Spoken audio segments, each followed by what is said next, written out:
Vamos lá, meus irmãos, vamos lá, continuando aqui, nosso primeiro dia de aula de hermenêutica 1 e 2, é o segundo bloco, nossas aulas estão sendo gravadas. No primeiro bloco, nós falamos sobre a ementa, falamos um pouco sobre o programa de aula, falamos um pouco sobre tudo que a gente vai tratar, já entramos em alguns assuntos, dei algumas ilustrações para vocês, e agora, só para a gente concluir essa parte introdutória, eu quero mostrar para vocês os trabalhos extras. Rapidamente, eu já encaminhei nos nossos canais internos de WhatsApp e de Telegram, tá bom? E agora eu quero mostrar aqui para vocês, rapidamente, ó, alguns trabalhos extras. O que vocês vão fazer a partir de hoje? Olha aqui, ó. Leia para nós, irmão Júnior, 1, trabalhos extras. Por favor. Tá bom. Só para dizer que o autor do livro lá morreu em 1895, então passou mais de 100 anos. Obrigado, viu, Júnior? E, inclusive, irmãos, deixa eu só dizer uma coisa. Talvez vocês digam assim, mas, pastor Rai, vocês vão utilizar um livro de 1800, irmãos, isso é um clássico. Como clássico, tem lições aqui que podem ver que essa edição que foi feita pela editora Ragnus, essa impressão minha aqui é de, olha só, onde está? 30 anos. Sim, mas essa edição aqui era mais recente, Júnior. Então, da morte, estou falando, a morte. Sim. Deixa eu pegar aqui, ó, ano 2000. Essa minha obra é do ano 2000. Essa nova edição, é claro que ela teve algumas mudanças, os editores fizeram algo, mas é um livro maravilhoso. E, sim, como eu disse, irmão, citei Spurgeon aqui, citei Martin Lloyd Jones, são clássicos. Então, eu amo trabalhar com esses clássicos, tá bom? E é um livro maravilhoso. Então, a gente vai estar trabalhando com ele. Quem achar esse livro pode comprar. E a gente vai estar trabalhando com ele, ou com o Jerry Cray, ou, se não, depois eu posso até dar uma terceira sugestão. Mas vão comprando aí os livros, irmãos, porque isso tudo vai ser útil para vocês. Então, agora leia para nós aqui, Júnior, tarefas extras. Okay. Olha só, aqui. Tá bom. Fazer um sermão como sempre faz. Pode ser feito digital ou no próprio caderno. Essa deve ser o primeiro trabalho a ser feito. Quando vocês vão fazer isso? Para a próxima aula. Pastor, não tem problema. Quem já pregou aqui, já pode pegar um sermão, o último sermão que você pregou, como você sempre fez. Sem não tem problema. Pastor, eu posso utilizar meu último? Você pode. Não tem problema. Quem nunca pregou, faz um sermão como se você fosse pregar, escreve, do jeito que você fosse fazer. Tema, título, tal, texto, divisões, tal. E aí você vai me enviar pelo e-mail, pode escanear, se for digital, pode enviar naqueles e-mails que eu sempre peço para vocês me enviarem. Pastor, mas já está valendo nota? Já, não se preocupe, porque vocês vão fazer esse sermão agora, vocês vão me enviar. Eu quero avaliá-lo, e no final do curso, vocês vão refazer ele em cima de todas as estruturas que eu vou passar para vocês durante esse módulo. E aí vocês vão ver o progresso de vocês. Por exemplo, como eu mencionei há pouco, meus irmãos, quando a gente entende que um sermão, ele tem, né, um tema, e aí logo depois do tema, ele tem uma introdução, e logo depois da introdução ele tem uma tese, e depois ele tem as suas divisões, e ele vem com a sua conclusão, perceba que isso daqui é uma coisa muito simples, mas quando você assimila essas coisas, você já dá um passo muito grande daquilo que você fazia há um mês atrás. Ou seja, daqui a 1 mês e meio, vocês vão ter algumas ferramentas que vão embelezar mais esse sermão. E aqui, só para que vocês não achem que a gente está querendo acrescentar a obra de Deus, irmãos, lembrem que a arte de pregar depende, em primeiro lugar, do Espírito Santo na nossa vida. Em segundo lugar, da maneira em que nós somos zelosos ao Espírito Santo. Então, perceba, vou fazer uma analogia aqui bem simples e bem objetiva. Uma mãe, quando ela cuida de um filho, o filho veio de quem para aquela mãe e para aquele pai? O filho é fruto apenas do casal ou o filho é o fruto de Deus na vida daquele casal? Vamos lá, podem responder. Fruto de Deus. Fruto de Deus. É fruto de Deus. É um presente de Deus. Agora, como que um pai e uma mãe zelosa fazem com esse fruto de Deus? Eles educam, eles disciplinam, eles nutrem, eles cuidam, eles amam, eles zelam. Assim também é na vida de um ministro. Deus, pelo poder do Espírito Santo, nos dá dons. Como nós trataremos o dom que Deus nos deu? O que nós estamos fazendo aqui é, vamos ser zelosos com esse presente de Deus. O que eu posso fazer para melhorar na minha comunicação, na maneira em que eu passo? Como eu posso estruturar melhor tudo isso? Vamos lá, deixa eu dar uma outra analogia aqui, uma outra figura de linguagem. A arte de pregar é como se fosse a arte de cozinhar, meus irmãos. Uma pessoa que sabe cozinhar, uma pessoa não cozinha igual a outra, porque cada um tem uma química, cada um tem uma essência, cada um tem um jeito. Não é assim? Cada um deixa o seu tempero. Você dá os mesmos ingredientes para a mãe e os mesmos ingredientes para a filha. Sai duas comidas diferentes, porque a química do corpo, do toque, da pessoa, do jeito, do tempo, do fogo, como ela põe, como ela prepara, muda. O tempero é característico da pessoa. Ora, é feijoada, mas é feijoada da mãe e é feijoada da filha, é feijoada do filho, é diferente. Nós estamos aqui pegando a comida de Deus, que Deus nos deu, olha só que lindo, isso é lindo, irmãos. E o Senhor nos deu essa comida. E agora essa comida, Ele está falando conosco. Como que eu vou pegar essa feijoada, essa lasanha, essa macarronada e vou entregar domingo ao meu rebanho? Depende de quem? Depende de Deus ou depende da gente? É isso. Nós somos só cozinheiros. A comida vem de Deus, o tempero veio de Deus, o gosto, tudo daquele prato veio de Deus. Eu só sou o cozinheiro que preparo e ponho na mesa. E o povo come. Agora, se eu for zeloso, os que comerem vão se deliciar. Se eu for relapso, eles vão comer lá uma feijoada meia sem sal, meia sem açúcar ou salgada demais. Não vão morrer de fome, mas você concorda que há uma diferença em quem cozinha bem, com amor, e quem não faz? Assim é o pregador, assim é o professor. Estão entendendo? Então, vocês vão pegar um sermãozinho, uma comidinha que vocês já fizeram, tá bom, não tem problema. Deus honrou. E daqui no final do módulo, vocês vão depois pegar e colocar tudo que vocês aprenderam e vão melhorar. E depois vocês vão falar se valeu a pena ou não valeu esse módulo. Tá bom? É isso. Tá joia? Segundo, Júnior, leia para nós aqui, trabalho extra. Após aprender as ferramentas da homilética, o aluno deverá refazer o mesmo sermão, agora alterando todo o sermão, acrescentando os detalhes e alterando como achar melhor. Isso, tá bom? É o que eu acabei de dizer. Continuando aqui o 3, rapidamente, Júnior. Leia o livro A Figueira Murcha, de Spurgeon. Joia. Que é um livro de aproximadamente 20 páginas, é um livreto, você lê meia hora, irmãos. Então, depois vocês providenciem, deixa eu mostrar aqui para vocês, esse livreto aqui, ó. Esse livreto. Deixa eu ver aqui, ó. Tá? Providenciem, leiam um livreto da editora Pes, maravilhoso, A Figueira Murcha. Maravilhoso, uma mensagem maravilhosa de Spurgeon. Uma mensagem do domingo, tem umas 20 páginas. Você lê em 40 minutos, no máximo uma hora, tá? Mensagem de pregação? É, uma pregação que ele deu num dos domingos dele. E foi uma mensagem maravilhosa, tá? Faz parte das leituras que eu quero que vocês... Os trabalhos extras, tá bom, meus irmãos? Então, vamos lá. Continuando aqui rapidamente, Júnior, deixa eu mudar. Voltando aqui. O 4...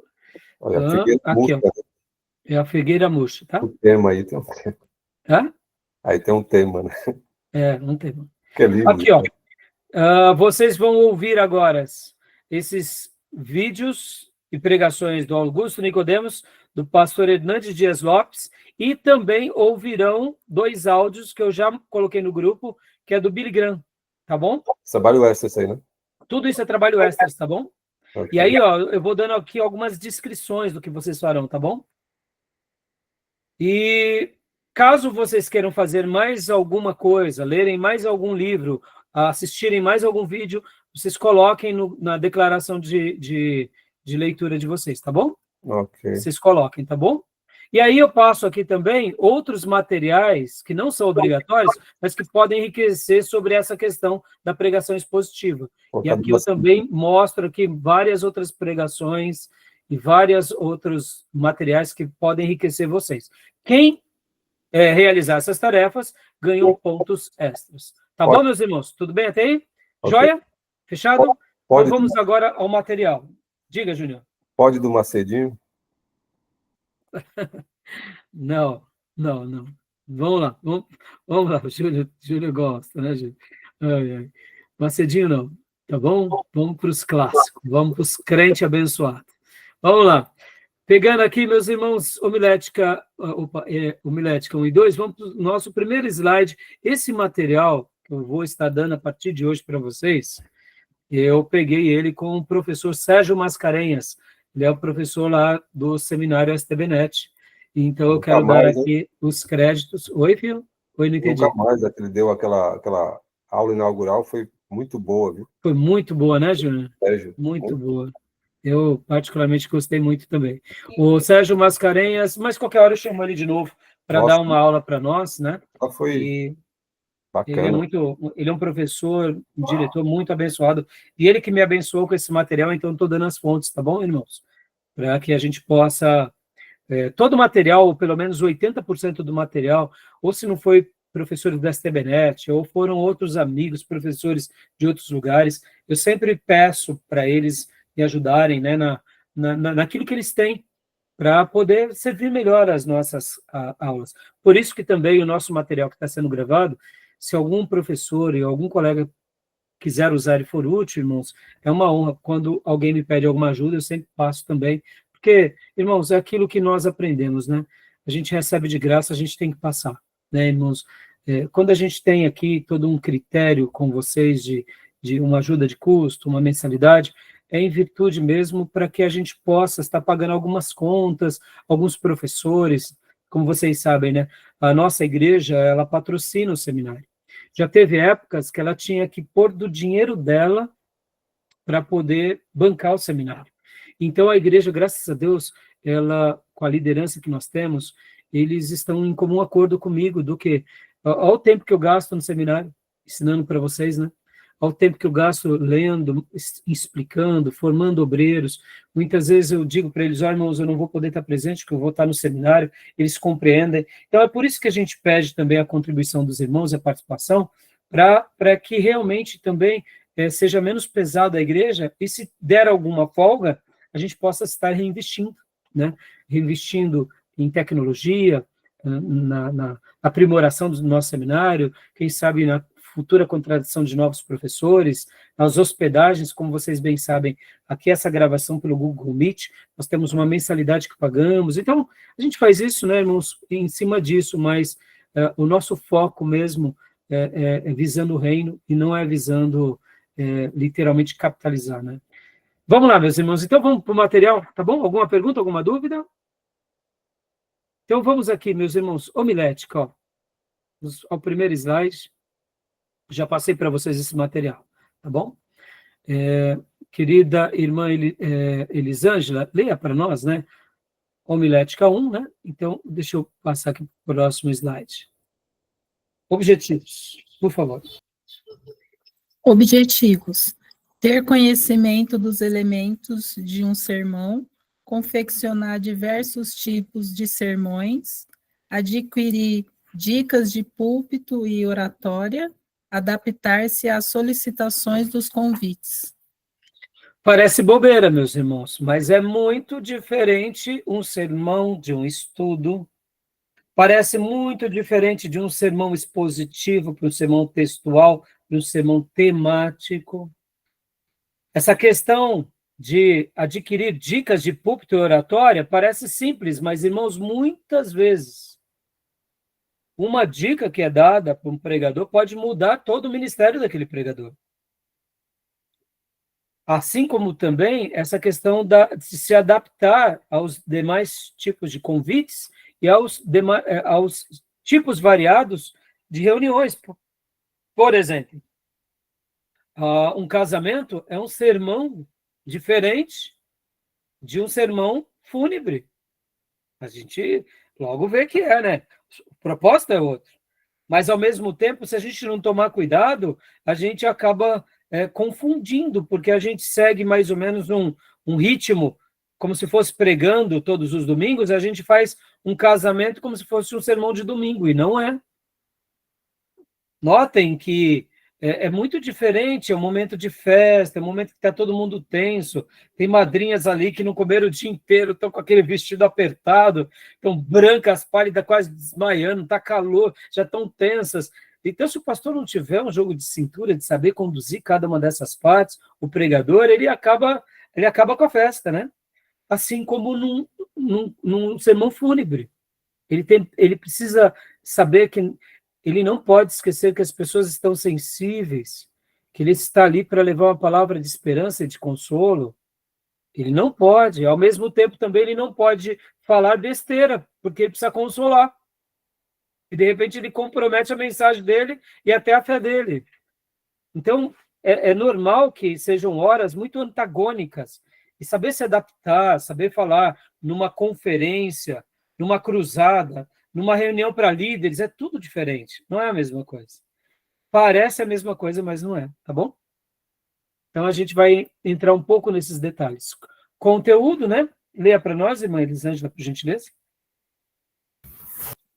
Conteúdo: introdução, definição, conceitos, elementos do sermão, estrutura de sermões, tipos de sermões, confecção de sermão, entre aspas, temáticas. Confecção de sermão, 2, textual. Confecção de sermão, 3, expositivo. Ética de púlpito, dicas de oratória e apresentação de sermões. Aqui ele está dando uma abordagem, geralmente, do que se tem num sermão e os tipos de sermões. E algumas observações sobre a ética e dicas de oratória, tá bom? Pode continuar lendo para nós, irmã? Material? Material: pasta de assuntos, pasta de sermões, entre aspas, sermonário, dicionário, chave bíblica, um livro de cada matéria, esboços pessoais e esboços do espírito. Agora aqui, deixa eu só dar uma melhorada, tá, meus irmãos? Aqui, pasta de assuntos são para aqueles irmãos que ainda têm as suas pastas de anotações. Hoje, na nova tecnologia, a gente vai usando pastas, né, nos nossos arquivos, nos nossos documentos, seria mais ou menos isso.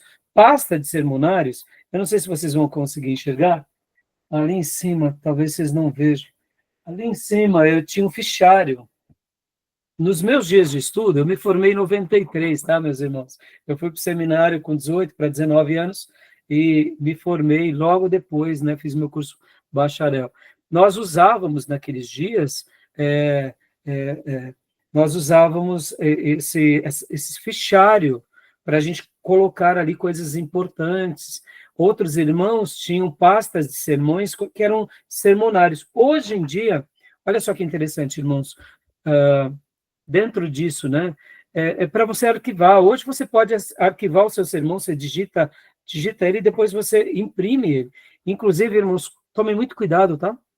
Confie na tecnologia, mas tenha os seus backups. Quando você tiver o seu sermão digitado, imprima, guarde, porque eu já cansei de perder arquivos porque eu não imprimi, e aí ou eu tive um vírus, ou eu tive um problema, ou hackearam a conta, ou o HD ou o CD que estava ali arquivado parou. Então, só para vocês terem uma ideia, seria recomendações de materiais que a gente acaba utilizando. Dicionário seria dicionário bíblico, chave bíblica seria a mesma coisa, né? Aqui algumas dicas que a gente acaba precisando ao longo dos anos. Por incrível que pareça, durante muitos anos eu escrevi o meu sermão, digitando no computador. Eu imprimia e ia para o púlpito com a minha mensagem digital. Depois eu comecei a pregar com o meu notebook, e eu tinha um notebook menor, né, pequeno, que nem um tablet. E nos últimos anos, meus irmãos, eu redescobri eu voltei a escrever no caderno, literalmente. Então, aí talvez você diga assim, mas a gente vai chegar lá. Só para vocês terem uma ideia aqui, hoje eu tenho utilizado esse método mesmo. Ó. Por exemplo, literalmente, eu tenho escrito os meus sermões. E aos membros da minha igreja me vêm subindo com o meu caderno, para o púlpito, né? Depois de escrito no caderno, aí quando eu tenho tempo, eu digitalizo eles. Porque você diz assim, mas pastor, você voltou, né? Voltou para aquilo que era lá na sua época. Eu descobri que ao escrever manualmente, as minhas ideias fluem muito mais do que digitar no computador. Porque o digitar no computador, eu tenho uma digitação muito boa, então eu não tenho problema com isso. Enquanto eu penso, eu já vou digitando, eu tenho uma digitação muito rápida. Mas a digitação ela é muito mecânica. Podem ver que quando a gente digita qualquer palavra, qualquer letra, a gente digita com o mesmo toque. Mas quando nós escrevemos, há uma habilidade motora diferente. Então, no meu sermão, quando eu escrevo ele, por exemplo, depois me vem uma ideia, eu coloco um rabisco. Digitando, muitas vezes você não consegue fazer isso. Você até pode acrescentar, mas eu notei que o lado mais artístico flui na folha, de forma cursiva mesmo. E aí, então, meus irmãos, eu não tenho parado. Já tem alguns anos, né, que eu venho fazendo assim e eu pretendo continuar assim. Bom, o bom é que pelo menos aqui fica o suprassumo do que eu prego, né? Mas depois eu procuro também sempre digitalizar, que é outra maneira de deixar como uma opção, né? Tá bom? Então, eu estou falando isso para vocês, porque a gente vai entrar nesses detalhes e saibam de uma coisa, meus irmãos, os nossos sermões, depois de escrito e depois de pregado, eles podem virar livros, tá bom? Então, guardem isso. Eu, desde 2011, que eu voltei a dar aulas, eu parei com a questão de editar livros, né? Eu tenho um livro que eu editei em 2011. Logo depois que eu editei esse livro, em 2011, eu me dediquei muito, tenho me dedicado desde 2011 a lecionar, então a minha produção literária parou, mas eu já devo ter aí algumas dezenas de livros, tudo pré-pronto, para uma hora lançar. E o que seria esses livros? São frutos das minhas aulas e principalmente frutos dos meus sermões, que precisa só de uma editoração, daquele capricho artístico de um editor, para lançar. Então, percebam que tudo isso vai ficar para quê? Para a posteridade. Aqueles que um dia eu, por acaso, não alcancei pregando a eles, quem sabe o meu livro chegue a eles em outro idioma e de outra forma, tá bom? Então, percebam que tudo isso ele vai se adaptando ao longo dos anos, né? Pode ver que o professor Sérgio Mascarenhas coloca aqui esboços pessoais e esboço do Espírito Santo, dando uma ideia da dependência de Deus, tá bom? Aqui são dicas que ele deixa, que eu estou até passando na íntegra para vocês, tá bom? Querem fazer alguma pergunta, falar alguma coisa? Só o seguinte, a gente vai apresentar as tarefas do sermão. Ele pode ser expositivo, porque você falou de temático, mas tem um expositivo também. Sim, não, aí vocês vão escolher, Júnior, não tem problema nenhum. Vai ser segundo aquilo que vocês acharem melhor, tá bom? Tá, ok. Então, continua para nós. E aqui segue, olha aqui, o nosso querido professor Sérgio Mascarenhas também dá, né, uma bibliografia, tá bom? Tá bom? Então, aqui ele fala vários livros, né? E aí a gente vai estar... segue aqui essas indicações também de outros livros. Agora, leia para nós, irmã, o termo, né? Eu vou pedir para a Beatriz ler, então. Leia para nós, irmã Beatriz, por gentileza. O termo grego homiléticos, certo? Sim. Junção homilém, estar em companhia de, mais homilos, que é a assembleia. Resultado, homileu. Ou seja, homilética ou homileu é o quê? É estar em companhia da assembleia. Por isso que essa matéria é chamada de homilética, e homilética é a arte de pregarmos. E é um termo que, inclusive, se aculturou dentro do aspecto religioso, porque poderíamos usar homilética também na política? Poderíamos, porque estão em companhia de uma assembleia. Mas percebam que dentro de uma assembleia política, eles falam o quê? Eles falam discurso. Já dentro de uma igreja, nós falamos um sermão, ou nós falamos pregação, que seria um sinônimo de homiléo, que seria a arte de pregar, tá bom? Tudo bem até aí? Depois a gente vai para outras definições, tá? Então, continua para nós, por gentileza, Beatriz, a definição. É a ciência e a arte da pregação religiosa, construção, preparação e transmissão. Ou seja, né, uma ciência de pregar. Construímos, preparamos e transmitimos. Percebam? Lembra que eu falei do lado mais lúdico? Tem a transmissão. E como que se dá essa transmissão? In loco, falando. Pode ser digitalizado, você fala, está sendo gravado, mas você fala. Aí onde entra aquilo que eu disse para vocês, como arte, como ciência. Já na hermenêutica, você tem a arte e a ciência, mas você escreve. Você escreve, você deixa o livro, você deixa o estudo, você deixa ali o que você preparou. Mas já na pregação, você não tem como simplesmente escrever só o sermão. O ideal é que você pregue ele. Você pode fazer isso, é óbvio, mas você tem que transmiti-lo de alguma forma ou de outra, tá bom? Então, continua para nós, irmã, por gentileza, a origem. Esse termo surgiu durante o iluminismo entre os séculos 17 e 18. Revolução teológica, quando as principais doutrinas teológicas receberam nomes gregos, como, por exemplo, dogmática, apologética, hermenêutica, teologia sistemática, etc.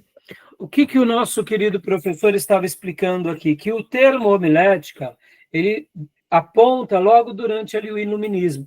E antes, então quer dizer que Lutero não pregava, não fazia homilética? Será que Calvino não? Claro que faziam, mas não era um termo. Eles usavam como preparação de sermãos. Estão entendendo?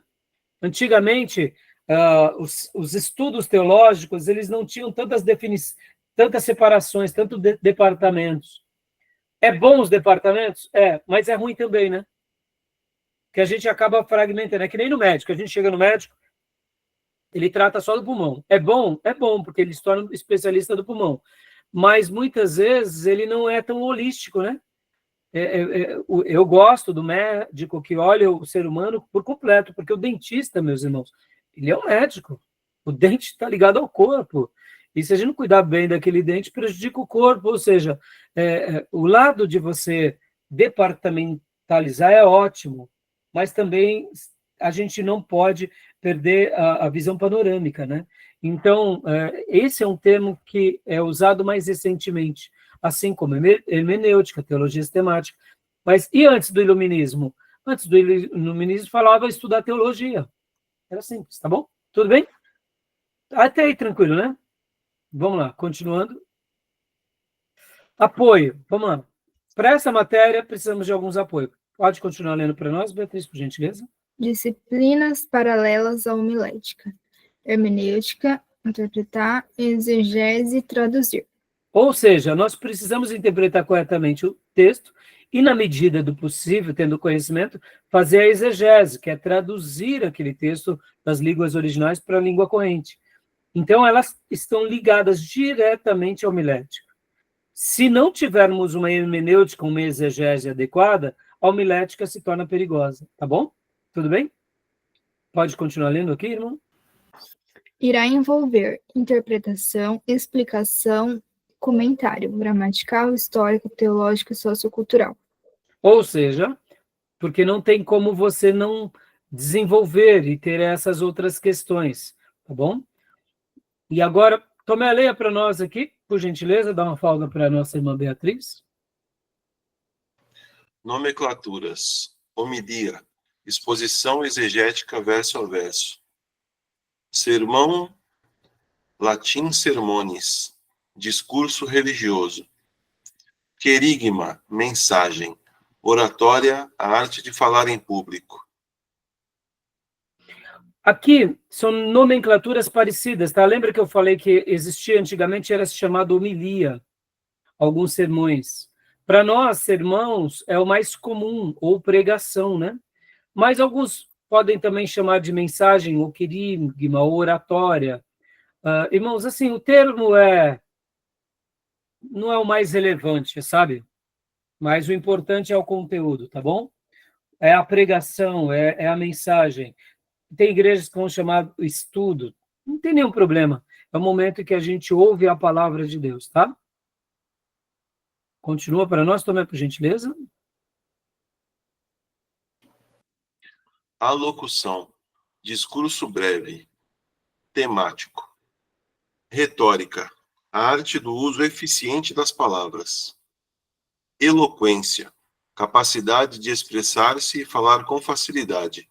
Persuasão, levar a crer pela indução.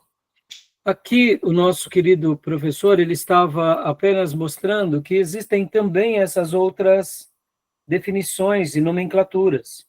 Pode ver que, irmãos, a homilética é a arte de pregar num sermão, numa igreja, mas nem todos aqueles que falam ao público podemos defini-lo como homilética, podemos chamá-lo de retórica, podemos chamar de eloquência, podemos chamar de persuasão, ou seja, cada grupo vai, e cada segmento vai chamar a arte de expor de uma forma. Assim como a hermenêutica não é simplesmente nossa, pode haver hermenêutica no direito, pode haver hermenêutica na literatura, assim também acontece com a questão da pregação. A pregação não é algo exclusivo nosso. Líderes de outras religiões pregam. Podem ver que dentro do catolicismo e do romanismo, eles falam sobre a missa. A missa, o padre vai lá e dá o sermão na missa. Para eles, a missa resume um conjunto de coisas que eles fazem no culto deles. Os monges tibetanos têm as suas horas de ensinos, os espíritas, os islâmicos. Então, percebam que cada um vai usar a sua nomenclatura.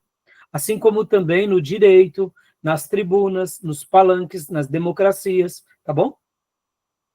Tudo bem até aí? Alguma pergunta? Então, continua para nós, Tomé, por gentileza. Aqui outras nomenclaturas. Dicção, maneira de pronunciar. Fonação, conjunto de fonemas que compõem a voz. Lógica, raciocínio das ideias. Testemunho, exposição de fatos que glorificam a Deus. Esse daqui é bem característico nosso, mas vem cá. Quando uma pessoa está querendo vender um produto, e aí ela vem e coloca lá a fulana que comprou e gostou, é um testemunho? Também. É um testemunho. E pode ver que o marketing usa isso muito bem, né? E geralmente, irmãos, o melhor testemunho não é dos líderes, são daqueles que participam, né? Por exemplo, nosso irmão Diego está aqui na nossa aula agora, porque um dia o nosso querido pastor Dione, irmão Ivandilson e o Flávio gostou do curso, falou para ele, ou seja, o testemunho deles valida a nossa escola de teologia. E assim a gente vai, né, desenvolvendo e passando para os demais. Então, o testemunho não é uma coisa exclusiva nossa, religiosa, é das pessoas, né? Tá bom? Então, que são algumas nomenclaturas. Agora, Júnior, leia para nós, por gentileza, meu irmão. Obrigado, viu, Tomé? Benefício. Okay. Interpretação bíblica, elucidação dos textos bíblicos, raciocínio, coerência, segurança diante do público e público, eloquência, dramatização, persuasão, convicção à crença, escrita, dissertação, narração, conclusão lógica, apelo eficaz. Aqui o nosso querido professor estava explicando sobre como é bom poder transmitir uma mensagem que realmente atinja as pessoas. E aí ele dá esses benefícios. Eu sei que no primeiro momento parece aqui um lado mais humano da persuasão, da eloquência, da dramatização, mas não tentem colocar aqui como se fosse uma interpretação de um ator representando uma peça. Tá bom? Porque quando a gente fala eloquência, dramatização, tentem pensar o seguinte, irmãos, aquilo que eu falei na aula anterior, quando Spurgeon foi naquela igreja simplesmente testar a acústica. É o zelo. A dramatização, quando ela é usada com temor, com zelo, não tem nenhum problema. Podem ver que quando uma pessoa ela realmente passa por uma experiência com Deus, ela conta aquilo de forma vívida, de forma emocionada, com emoção, e contagia, não deixa de ter um drama. Foi de propósito? Aí eu digo, muitas vezes não. Não foi de propósito. A pessoa está passando tudo aquilo com dramatização, com emoção, porque ela foi curada, ela foi liberta, ela orava durante muitos anos e aconteceu. Meus irmãos, não tem coisa mais gostosa na nossa vida de orarmos sobre algo e acontecer. Coisa honesta, né? É honesta. Então, tentem pegar aqui esses termos, segurança diante do público diante do público, e eu creio que é público e púlpito, né? Deve ser as duas, talvez tenha escrito errado aqui. Tentem pegar aqui essa questão do raciocínio, não como algo sagaz de um pastor mal intencionado, não. Meus irmãos, deixa eu falar aqui algo para vocês me conhecerem um pouco aqui.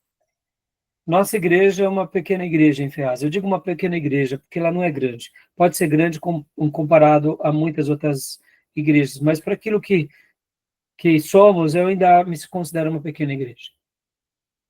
Talvez muitos irmãos olhem para mim pelo meu jeito de conduzir o ministério e pensem assim, o pastor Rai não cresceu tanto porque ele pensa pequeno. Não, meus irmãos. Eu queria pastorear Ferraz de Vasconcelos. Eu queria ter Ferraz de Vasconcelos aqui, debaixo do meu cuidado.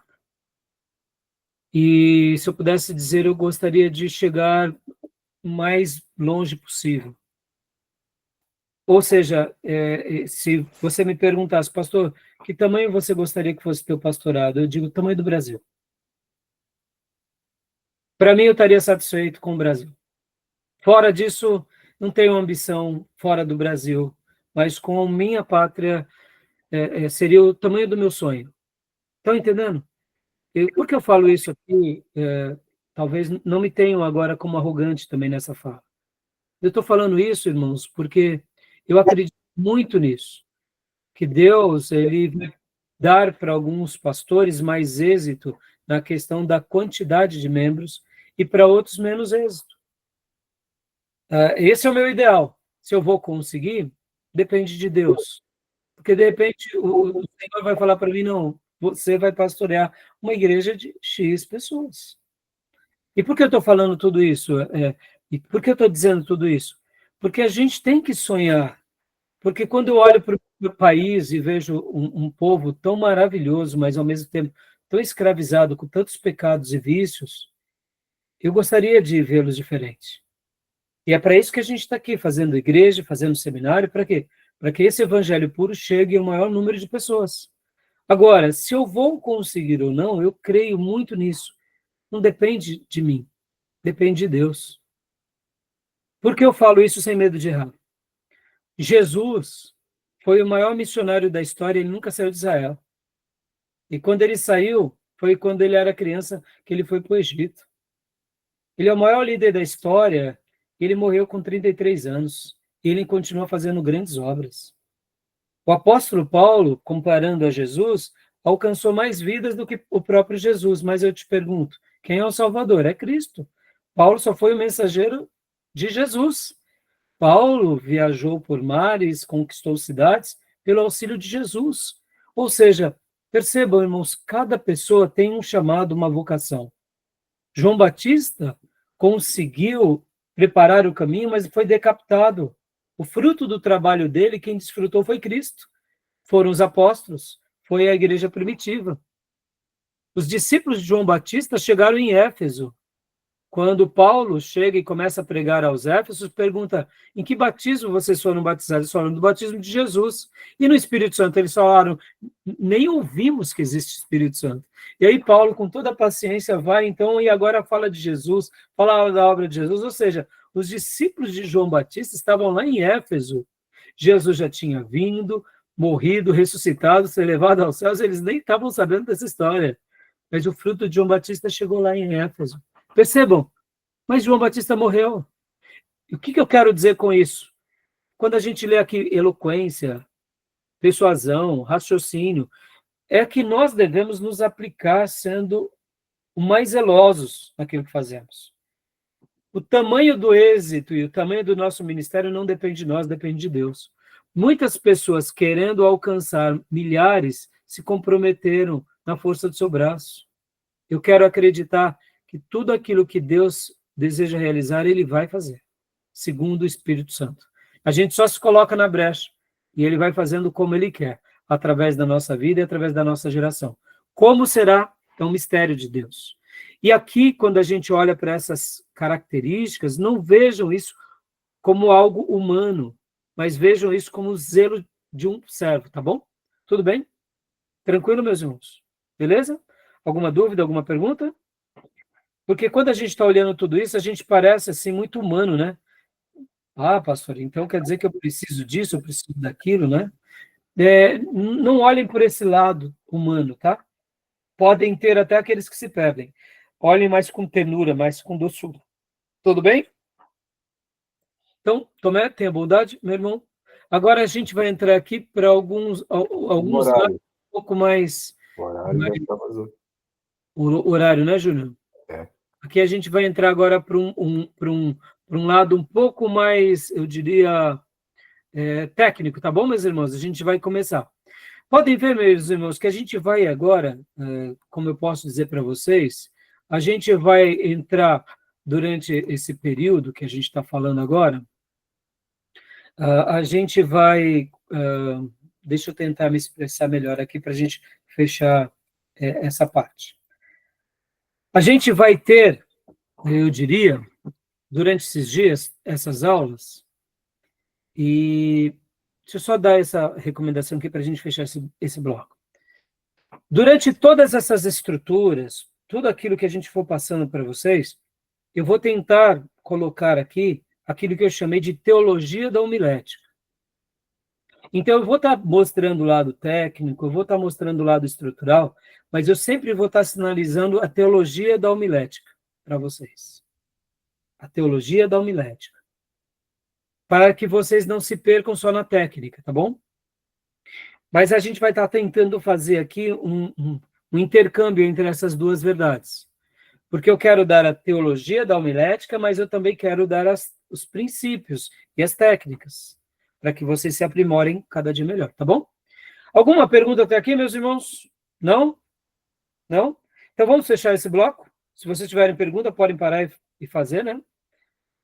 Esse módulo, uma última fala aqui, irmãos. Esse módulo, ele vai ser muito mais leve, muito mais gostoso, porque a gente vai ler mais sermões, a gente vai se alimentar, a gente vai pegar a comida já pronta, a gente não vai ter que ficar preparando a comida, a gente vai comer a comida.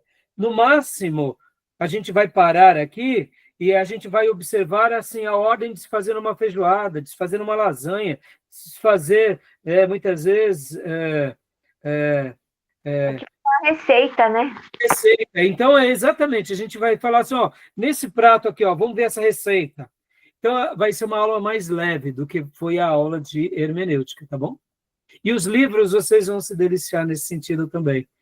Porque, como eu disse, a proposta é te ensinar e te conduzir a esses grandes pregadores, tá bom? Tudo bem? Alguma pergunta, alguma fala? Não? Então, vamos terminar? Vou parar aqui a gravação, tá bom?